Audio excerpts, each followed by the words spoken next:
Hello, my name is Elise, and today we are going to be reading Caps for Sale, a tale of a peddler, some monkeys, and their monkey business. The author is Espir Slobodkina, and the illustrator is Espir Slobodkina. A peddler is some sort of salesman that just walks around. Once there was a peddler who sold caps, but he was not like an ordinary peddler, carrying his wires on his back. He carried them on top of his head. First he had his own checkered cap, then a bunch of gray caps, then a bunch of brown caps, then a bunch of blue caps, and on the very top a bunch of red caps. He walked up and down the streets, holding himself very straight as so not to upset his caps.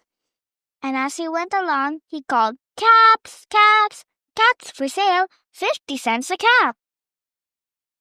One morning, he couldn't sell any caps. He walked up the street, and he walked down the street, calling, "Caps, caps, caps for sale, 50 cents a cap."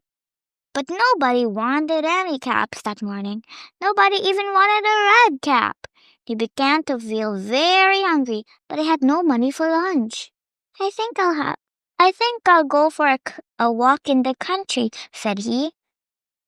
And he walked out of town slowly, so as not to upset his caps. He walked up for a long time until he came to a great big tree. "That's a nice place for a rest," he thought, and he sat down very slowly under the tree and leaned back little by little against the tree trunk so as not to disturb the caps on his head. Then he put his hands to feel if they were straight. First his own checkered cap, then the gray caps, then the brown caps, then the blue caps, then the red caps on the tippy top. They were all there, so he went to sleep. He slept for a very long time. When he woke up, he was refreshed and rested. But before standing up, he felt with his hand to make sure his caps were in the right place, and all he felt was his own hat. He looked to the right of him, no caps. He looked to the left, no caps. He looked behind him, no caps. He looked behind the tree, no caps. Then he looked up the tree, and what do you think he saw? On every branch sat a monkey. On every monkey was a gray, brown, or blue, or a red cap. The peddlers looked at the monkeys looked at the peddlers. He didn't know what to do. Finally, he spoke to them. "You monkeys, you," shaking a finger at them, "you give me back my caps." But the monkeys only shook their fingers back at him and said, "Kss, kss."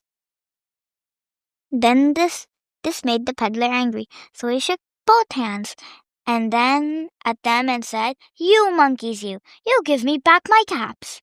But the monkeys only shook both of their hands and back at him and said, "Kss, kss, kss." Now he felt quite angry. He stamped his foot and he said, "You monkeys, you better give me back my caps." But the monkeys only stamped their feet back at him and said, "Kss, kss, kss." By the time the peddler was really very, very angry, he stamped both his feet and he shouted, "You monkeys, you must give me back my caps." But the monkeys only stamped both their feet back at him and said, "Kss, kss, kss."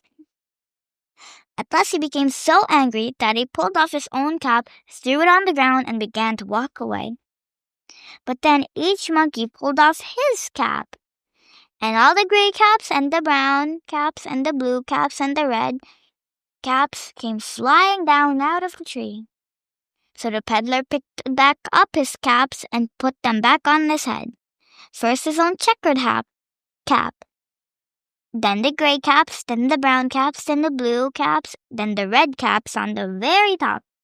Then slowly, he walked back to town calling, "Caps, caps, caps for sale, 50 cents a cap." The end.